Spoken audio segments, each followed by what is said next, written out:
I don't know. I'm lost without your mother. She could always keep things together. I can't do that. Please don't send me away, Dad.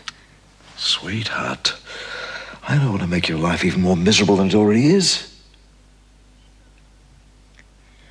You should go and see Mum, you know, Dad. She's very lonely. Yeah.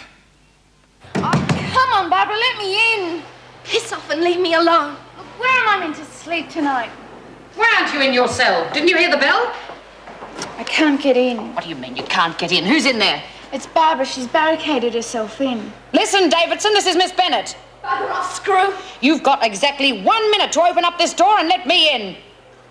You try anything, Vera, and I'll set fire to this mattress and burn the whole place down, me included.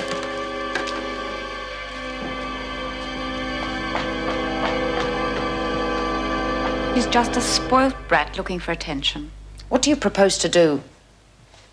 Absolutely nothing. Nothing? But how? We'll leave Barbara exactly where she is. She's had a very easy life all these years. Going hungry for a few days is something she's never tried. And I really don't think her convictions are stronger than her stomach. Don't you agree, Miss Bennett?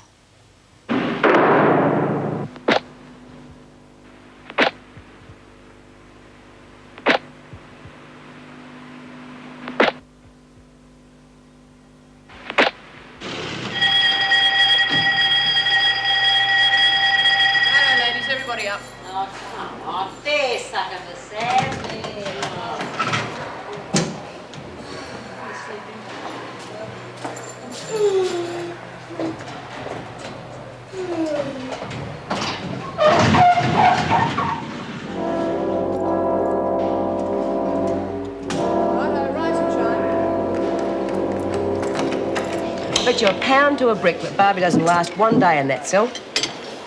No, have you ever read The Count of Monte Cristo? No. If it isn't in Classics Illustrated, I haven't read it. I'd smack her in the mouth if I were you. Look, love, if you don't out-tough her, she's going to walk all over you. It's creatures like her that are responsible for Barbara barricading herself in her cell.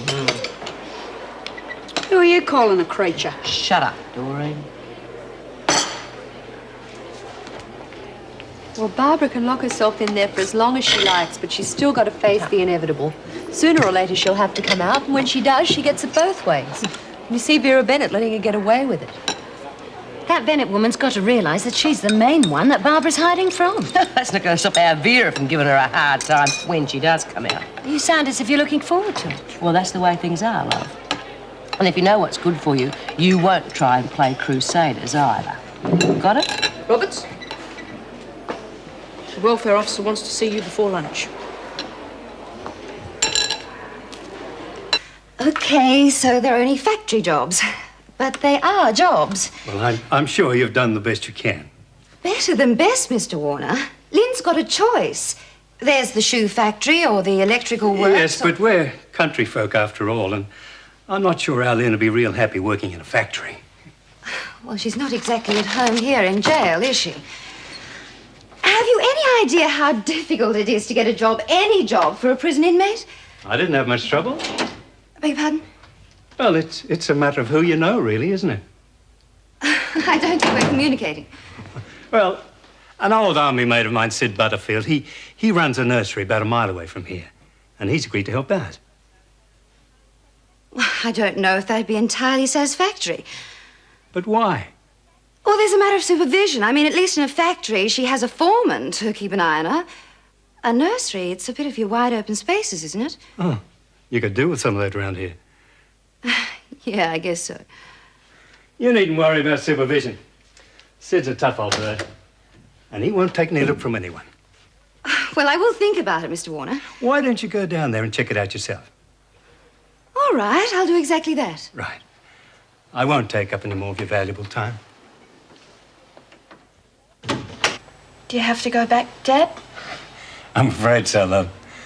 I've got 40 acres of sorghum that'll rot in the ground unless they get the harvester through it. Well, we can't lose 40 acres of sorghum now, can we? But we can't last. Oh, Dad, I'll never be able to thank you for all the help you've been. And I'll never stop feeling sorry for all the trouble I've caused you. And Mum. Well, you'd better stop.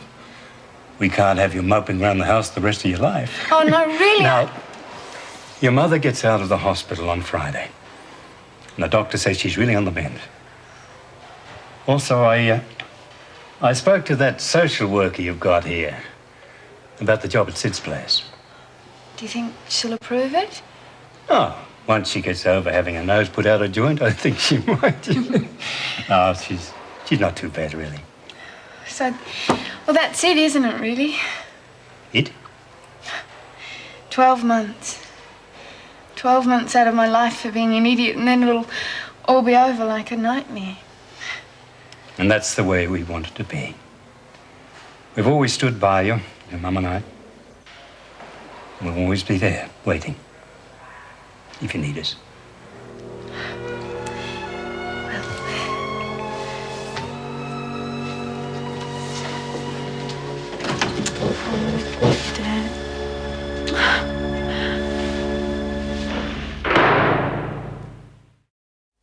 Well, it's all very well for you to say that, but I've never actually done anything.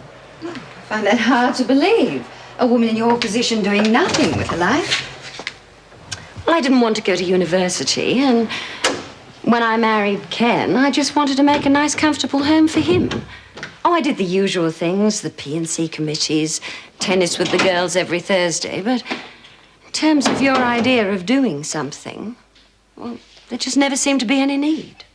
Well, there certainly is now. If you try and spend time in prison in that frame of mind, you'll just sink lower and lower. Is this your standard pep talk for the troops, Miss Vernon? Because if it is, I suggest you save it for someone far more deserving. Like who, for example? Well, you could try the governor's niece. Barbara Davison. That poor child's locked herself in her cell because the other women are terrorizing the life out of her with the tacit approval of one of your prison officers. What do you mean, approval?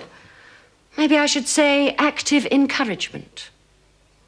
That's a very serious statement, Mrs. Roberts. It's meant to be. Would you come with me now and repeat exactly what you've told me to the governor? I've seen enough of life in here to know that that would be fatal. Or what if I go to her myself without mentioning you? That's entirely up to you, Miss Vernon. Well, all I know is that we've already had one suicide in this place, and the way things are going, we could have another. Barbara always was a difficult child, but I had no idea she'd hold out as long as this. Isn't there any way in which we can force our way in? Of course there is. If we want to run the risk of Barbara setting fire to herself and her room. Well, how else do you expect us to get her out of there? Don't you realize that every hour she's in there increases the contempt the other prisoners already have for us? They'll be saying that if you can't control your own family, what hope have you got of controlling a prison? Yes. What is it, Miss Vernon? We're in the middle of a most important discussion. It's about your niece, Mrs. Davison. May I talk to you privately? Could you give us a couple of minutes, please? This had better be good. I don't know how good you'll think it is, but I can tell you why your niece is so terrified that she's had to barricade herself in for protection. What do you mean, protection? Precisely that. One of the women prisoners is deliberately terrorizing her. Well, I'll soon put a stop to that. I'll call together all the prison officers and I'll I wouldn't do that, particularly as Officer Bennett is actively encouraging it. I presume you have proof of this. I most certainly have. May I ask where you're getting your information? Well, I can't tell you that. But if you talk to Doreen Anderson, you'll find out I'm right. Would you bring Doreen Anderson to my office at once, please? Yes, Mrs. Jackson, I didn't do nothing, and I'll get behind in the laundry. Well, the governor's more important than the laundry. You think you're tough, do you, Anderson? Eh? I beg your pardon, Mrs. Davidson. Oh, yeah. Beg your pardon, Mrs. Davidson. I said you think you're tough, don't you? Frankie was tough, wasn't she? And now she's dead. How many more people do you want to die before you stop this ridiculous masquerade? I never killed no one. It was that cop. Have you any idea of the damage you've caused? If Barbara goes ahead with her threat and sets fire to the cell, she could die. If she dies, it will be your fault. But it wasn't just me. They was all in it. All? Well, Bea and Lizzie and all the girls in the laundry, and Miss Bennett was there. She saw what was happening.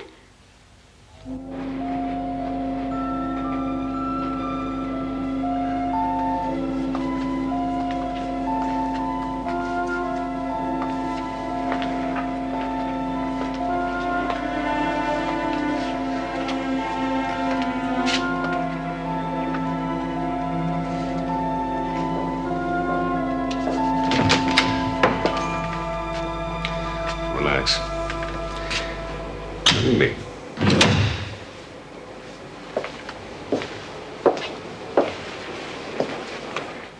How are you feeling? You look just beautiful. Thank you. Funnily enough, I feel it too. It's amazing the difference between a uniform and real clothes. Beautiful, but vulnerable. Is that good? Oh, yes, for us it's just great. But you see and look sad at the jury, all right? I won't have to try very hard. You'll be all right. It's going to be pretty rough, isn't it? You'll be okay. How bad? The prosecution will try to convince the jury that you are a cold-blooded and deliberate murderess. And when I get to your side of the story, your husband's attitude to the baby is being in your bed with another woman while you were having that child aborted. Yes. It will be rough. The question is, can you take it? The Queen and Travers! The Queen and Travers! The Queen and Travers! Come on, Ken. It's time.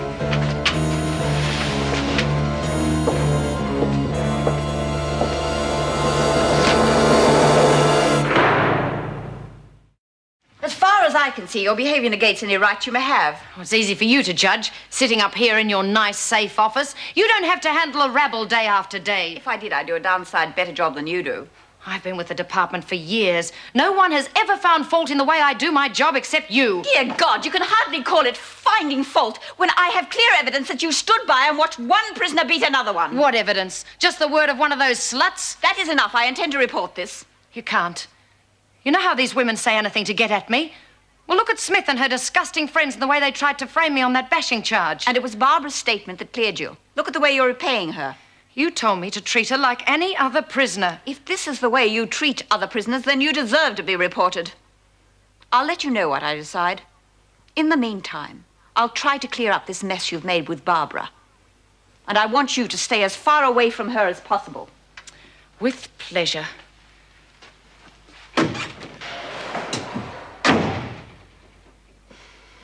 You're not doing yourself any good, you know. How can you expect us to help when you won't even discuss it sensibly? Hey, Barbie, you're on the wrong side of the door, love. Yeah, no beef. All these years I've been in prison, first time I ever seen a screw try to get into a cell. Haven't you got any work to do? Yeah, we came to get the dirty washing out of her cell. Move those women out of here. She won't even answer now. Leave me alone, please, mate. Now, come along. This is not a circus. What about me schedule? I mean, my... Just keep moving me. Oh.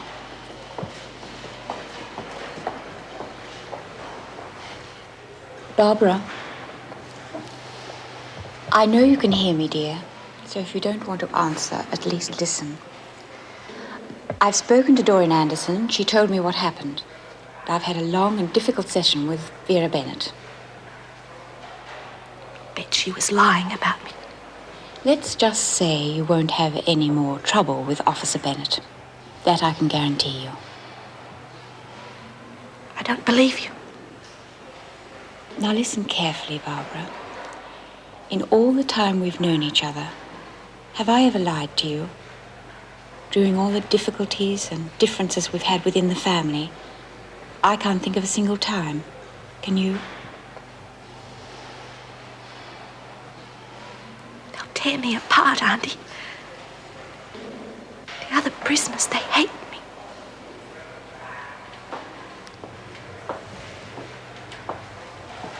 If you come out now and do as Mrs. Jackson tells you, I promise you I'll protect you and no one will hurt you.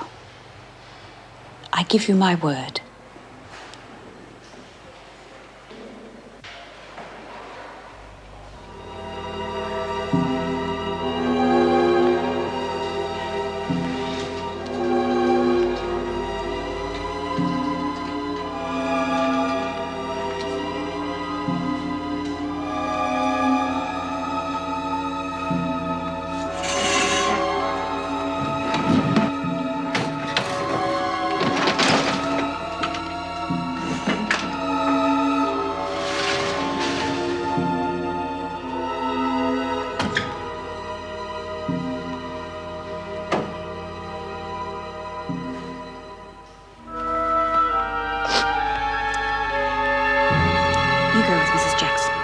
She'll look after you.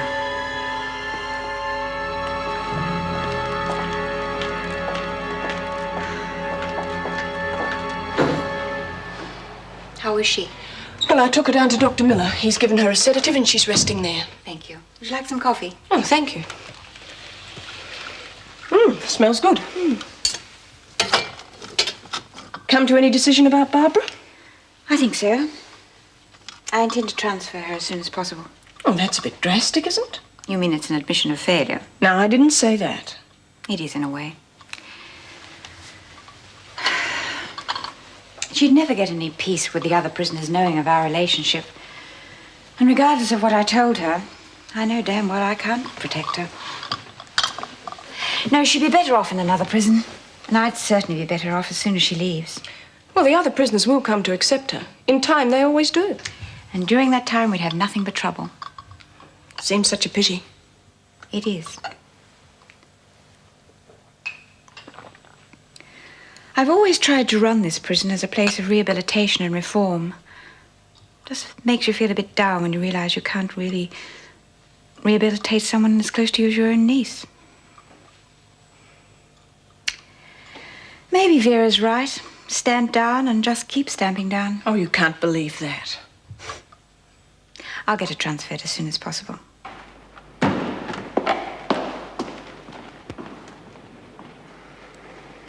Old geezer's ulcers have had some rest this morning.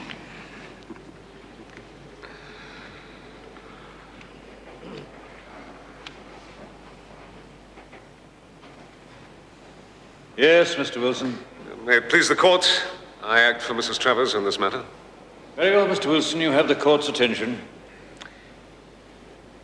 Ladies and gentlemen of the jury, as you know, this hearing is the second hearing to do with the facts surrounding the death of one Wayne Travers, the husband of the defendant. Now, we will not attempt to deny that Mrs. Travers killed her husband. We would, however, bring to the attention of the court circumstances and evidence of mitigation, which should affect your assessment of the guilt of the defendant. The court takes it that the plea of guilty still stands. Yes, it does, Your Honor, and we will be relying on mitigation.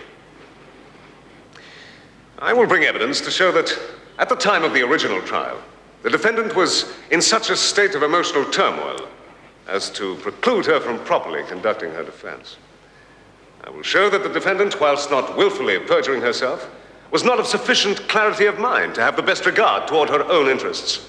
Well, perhaps if you bring to the court's attention the actual facts you intend to bring to back up your assertions. Yes, I'm coming to that, Your Honor. With due dispatch, one hopes. I will ask the jury to consider the circumstances of the woman whose background, religious, and social beliefs conditioned her to hold the life of a child sacred. I will ask you to understand the mind of such a woman, forced by her husband into aborting the child of their marriage. I would ask you to put yourself into the defendant's place. When, on returning home from hospital, after such a harrowing and traumatic experience, she found her husband in bed, in their marriage bed, with another woman. I would ask you, ladies and gentlemen of the jury, to understand what Karen Travers did under extreme provocation. And then to ask yourselves, what would I have done? At least understand how Sarah feels. It's not a matter of how she feels. It's things she might pick up if we stay around here. What sort of things? Well, the night before last, I dropped into the club for a drink. And Ted Matthews was there. Didn't notice me coming in. Busy talking to his cronies about how he'd heard that Sarah was having an affair with Bert Warren. And when we found out about it, she made up this lie about him raping her.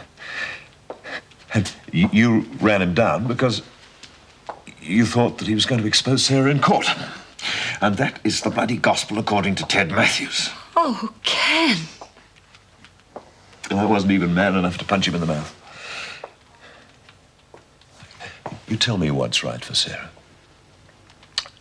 Wait around for that sort of filth to get back to her? Or to make a clean start in Ballarat with Viv?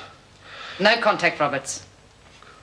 Sarah will be all right, especially if you can steal some more time from the business to be with her. Sold the business. You what? A good offer. But you've spent years building it up. Maybe, but it was a damn good price. I was lucky to get it under the circumstances. It's been all the expense of this, hasn't it? What are you going to do now? Well, they've offered me a job. It's based in Sydney. Oh, you're not going to take it? Not many jobs around for men of my age. Sydney? I'm not going to sell the house. It'll be let, furnished. Sarah will be fine with Vivian, and she can spend the school holidays with me, and I can fly down here once a month to visit you, you know. Tenants? Using my things? Take it back, please. Catherine. I'm sure you did what you thought was for the best, Ken.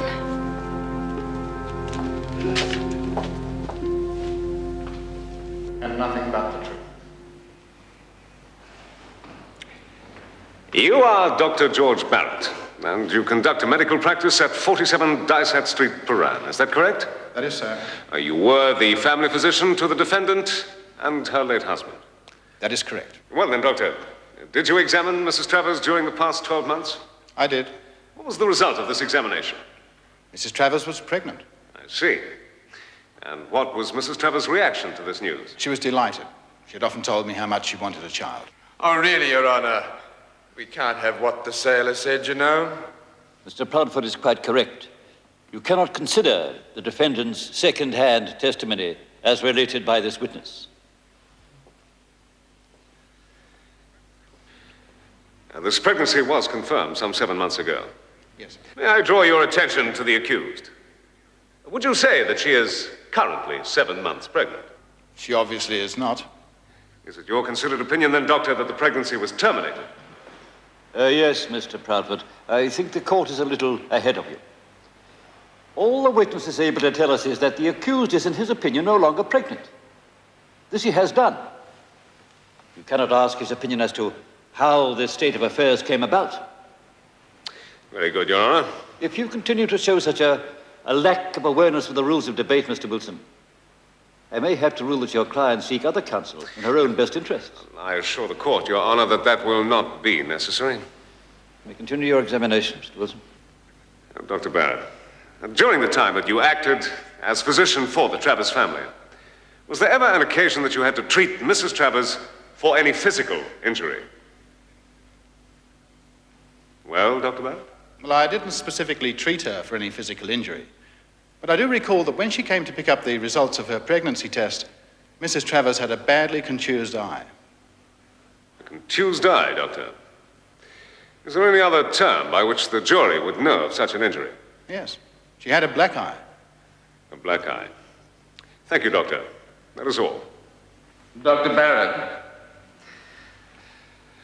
Did Mrs. Travers come to you for treatment to the injured eye? No, sir.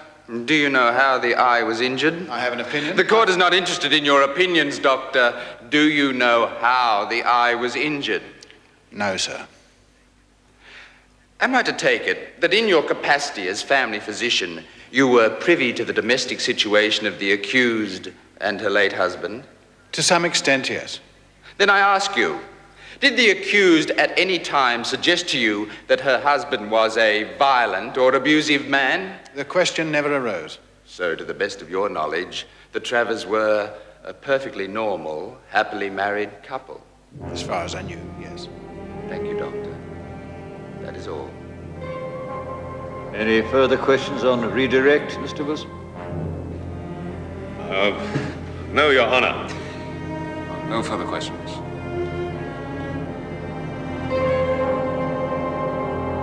One driver's license, one leather purse,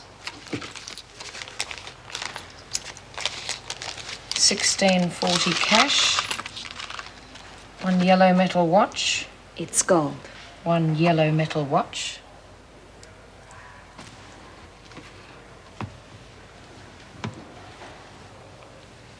Well, goodbye.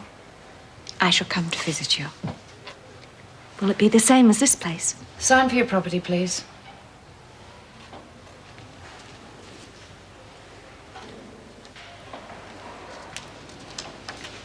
What are you doing here? I just came to say... I just came to say I was sorry.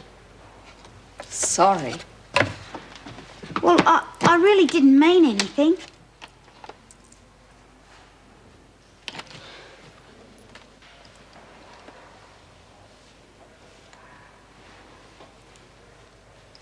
Sorry, Auntie. Out to the van.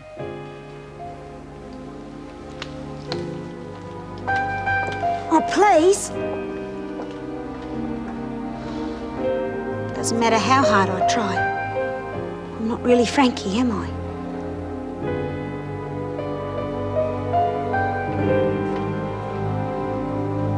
Oh, come on. Gee, it's bloody cabbage again. Hey, how's it going, Perry Mason? Be quiet, Smith. I will not have this discussed until after the trial. Oh, poor old Vera. Can't stand it when the good guys are winning for a change. You killing them, love? Well, don't tell us all in one big rush, will you? I said I will not have this discussed. Vinegar tips. Anderson, up. Who, me, Miss Bennett? What did I do? I didn't do nothing. What did you just call me? Miss Bennett. Miss Bennett. Before that. Oh, that. Oh, yeah, well, I said to my good friend Lizzie here, I said, could I have the vinegar, please, to go on the cabbage? Goes real good with cabbage, vinegar does. You ought to try it, Miss Bennett.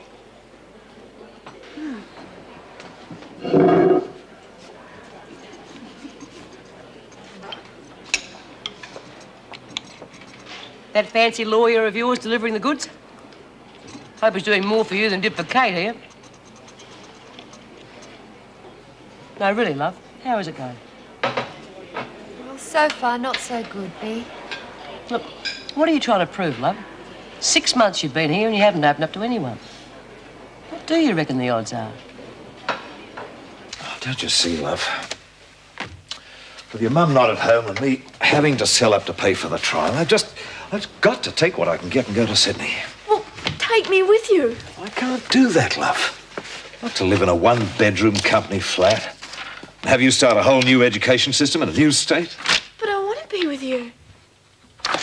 You will be, love. Every school holidays, I promise you. Oh, look. You've always liked it at Auntie Vivian's. And you and her kids get on like a house on fire. Look, can't you see, darling? I'm trying to give you the best I can.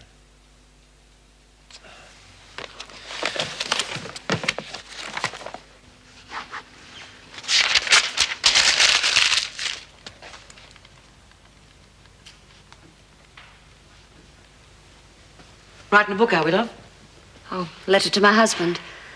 There's a lot of things we must get sorted out. Yeah, well, I sorted my old man out. I shot him. I will never forget the look on his face. What's the problem? Ken sold the business. He's moving up to Sydney, and he's put Sarah to stay with an aunt. It's just as if I'm standing in the middle of the world and watching it disintegrate. Typical bloody male. First sign of trouble, they piss off. Ken's never been the sort not to face things. Until the going gets tough, eh, love? Smith, get back to your own cell. Lights out in 5 minutes.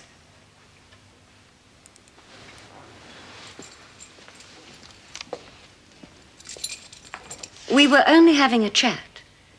This is a jail, your ladyship, not a conversation club.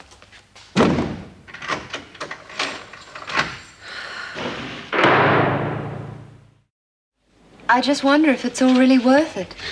Yes, of course it is. All right, so we had a setback yesterday. But there's still a lot of shots to be fired in this battle before it's over. And we're going to win, aren't we? If you say so. Yes, I say so. But before we're finished, we'll have your sentence chopped right back. God, I hope so. I believe in you. So how about believing in yourself, huh? Oh, Mum. I wish you were out of here and things were the way they used to be. Darling. I feel such a fool. I told myself I wouldn't cry. All the way here I kept saying, I mustn't cry. I mustn't cry. Now I'm carrying on like an idiot. Darling, I think you better go now. But promise you'll come and see me often. I will. I promise I will. Oh, Mum. Why can't I just let one happen? I don't know, darling. I don't know.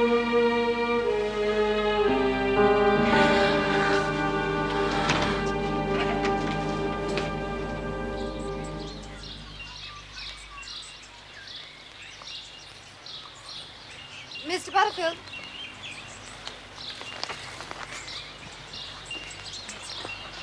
Hello. I'm Jean Vernon. Oh. From the prison? Yeah. Ted Warner told me all about you. Oh, well, I'll try not to be the monster you're expecting. No, you'll be all right. It's just that I have to approve places of employment for those going out on work release. Well, yeah, I'm a pretty flighty character, been in business here for 20 years. Always pay me tax dead on the knocker. And I've been known right around the district here as somebody who pays net cash 30 days. If I was you, miss, I wouldn't trust me as far as I could kick me. Don't misunderstand me, Mr. Butterfield. What I'm really concerned about is the welfare of the prisoner. Oh. Well, that's comforting. I guess the most important thing is whether you're prepared to take on Lynn. Oh, she'll be all right with somebody standing over her for a bit. Don't you worry about it with me, miss.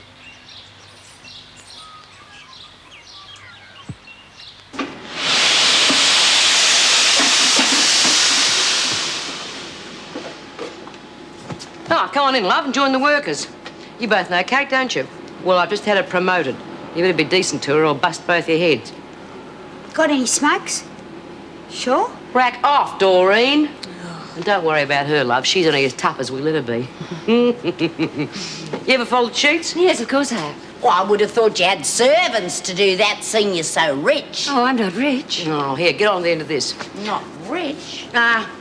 Old Vinegar Tits is a bit of a stickler if they haven't been done right. It's awfully good of you taking me under your wing like this. Oh, think nothing of it. Makes me look good having a lady like you hanging around. You're really very kind under all that bluster, aren't you? Yeah, well, don't let it get round. And you are Dr. Gregory Miller, the medical officer at the Wentworth Detention Center. That is correct. Did you meet the accused on her admission to Wentworth? I did. And what is the procedure in your capacity on such an admission? A medical examination is given to the prisoner prior to her joining the other prisoners. Did you conduct such an examination? Yes, I did. With what results? The accused was in good physical health, apart from some apparent burn scars on her back. What could have caused these burns, Doctor? To the best of my knowledge, they were caused by someone stubbing out cigarettes on her back. Have you any idea who was responsible for that? I believe it was the defendant's husband, Wayne Travers. You have stated, Doctor, that the accused was in a state of physical good health. That's correct. At the time of her admission. Now, what can you tell the court about the state of her mental health? Mrs. Travers was in a state of complete mental and emotional turmoil, subject to fits of intense depression. As you may know, Doctor, it is customary to lodge an appeal against sentence within 1 month. Is it your opinion that Mrs. Travers was sufficiently mentally competent to have lodged such an appeal within that given time span?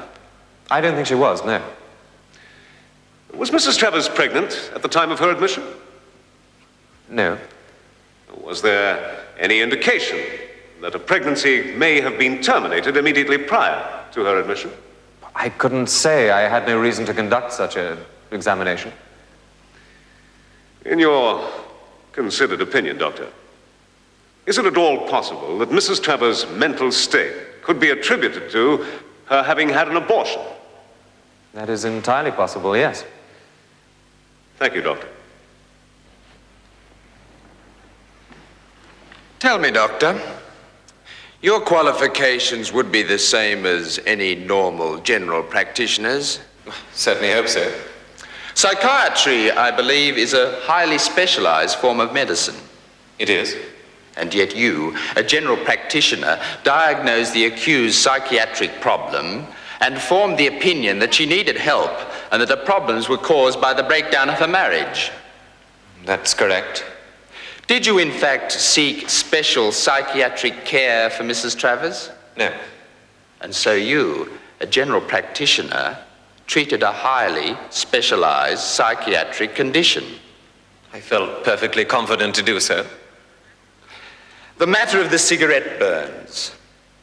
Did you, in fact, see Mr. Travers inflicting them upon his wife? No, of course not. Mrs. Travers told me that he'd done it. Oh, I see. This same Mrs. Travers, this psychiatrically disturbed patient. I was and still am perfectly prepared to believe her. I'm sure you are, Doctor. Tell me, did you know Mrs. Travers prior to her admission to prison? I don't see what that has to do with the matter. I think the court will find it relevant, Doctor. Did you, in fact, know Mrs. Travers? Yes, I did. Quite so. In fact, one could say that prior to her meeting her husband and marrying him, Karen Travers and you were lovers. I don't see what our personal life has to do with my professional opinions. Oh, come now, Doctor. If need be, we can call witnesses to the fact that during your student days, you and the defendant were, in fact, contemplating marriage. That was a long time ago. And you are asking this court to believe that you no longer have any, shall we say, tender regard for the defendant? Well, of course I do. But if your insinuation is that I am still in love with Mrs. Travers, and that I am perjuring myself and dishonoring my profession in order to protect her, then you are both grossly mistaken and grossly offensive. I doubt if I am any of these things, Doctor. To be blunt, I submit that you are manufacturing your testimony to protect the woman you still love. Well, that is a complete lie. Mrs. Travers was an emotionally and mentally disturbed woman when she was admitted to prison. I felt pity for her, but I did not, and I do not love her.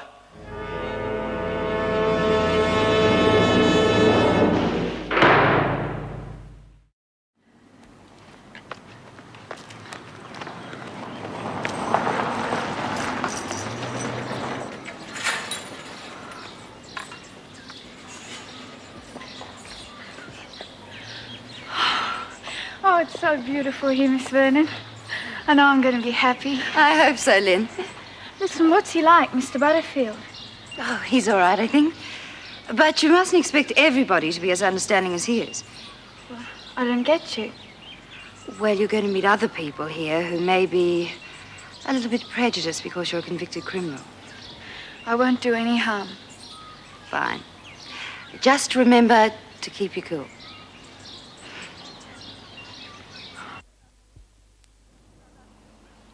Mr. Butterfield. G'day, Miss Vernon. I'd like you to meet Lynn Warner. Hello, young Lenny. Hello. Here we are then, eh? Yep. I'm going to expect a fair bit from you, you know. I mean, anyone who comes to work here gets to work right on time and does a decent day's work for a decent day's pay, right? I don't keep any bludgers on staff. Oh, no, I wouldn't let you down, Mr. Butterfield, I promise. You know anything about plants? Oh, a bit. I worked in the garden at the prison. Let's see now. What are they, and what's wrong with them? Well, they're coleus, Yeah? and they need thinning out. Why's that? Well, because the root system will tangle itself, and they'll wind up strangling each other. Not bad. She'll do, I reckon. I hope so. Funny, you know. She doesn't look at all like a hardened crim, does she? I don't know. What does a hardened crim look like? I thought it was the most wonderful news I'd ever had. Can you tell us why it was such wonderful news? My husband and I had been drifting apart for months. I thought by having a child, we might be able to bring the marriage back together again. I see. And your husband, did he share your joy? No, he didn't. When I told him the news, he became angry, violent. He screamed at me, slapped me across the face. That was the black eye to which Dr. Barrett referred in his earlier testimony. That's right. Yes. Mrs. Travers, was it unusual for your husband to beat you? Please, I'm afraid you'll have to answer for the stenographer. No, it wasn't unusual. He was very violent, very cruel. And yet, you stayed with him. I was married to him. Married in the church. Oh, yes, the church. Mrs. Travers, please, could you tell the court what happened when Father Byrne paid a visit to your home? Father Byrne came to see us after one of our arguments. I was terribly upset. He sat and talked to me for a couple of hours and told me that if I decided to have an abortion, in the eyes of God, I'd be committing murder. But I decided to go ahead with it anyway. It was the only way I could keep Wayne. I got the address of a clinic from a friend. I went there and terminated my pregnancy. It was horrible. As if they were removing some kind of unwanted growth. It hurt then. I think it'll hurt forever. After the clinic, you then went straight home. Yes. Could you tell us, please, what happened then?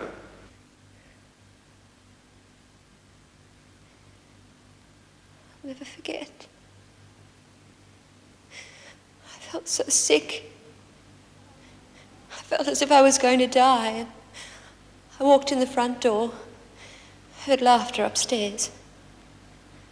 I went upstairs. I opened the door. I saw my husband in bed with another woman. And I went downstairs. And I sat down.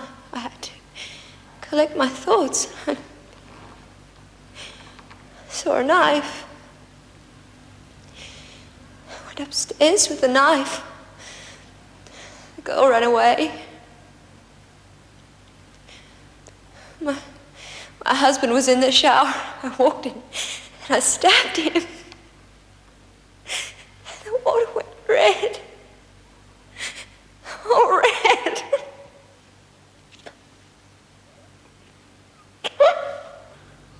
Your Honor, I have no more questions. But I would ask that the court adjourn at this stage. Mrs. Travers is naturally upset. That's reasonable, Mr. Wilson. Mr. Proudfoot, you have any objections? I have no objections, Your Honor. All stand. This honourable court now stands adjourned until 3 o'clock. God save the Queen. Very touching. The jury loved it. I wonder if they'll be as impressed when I've finished with her.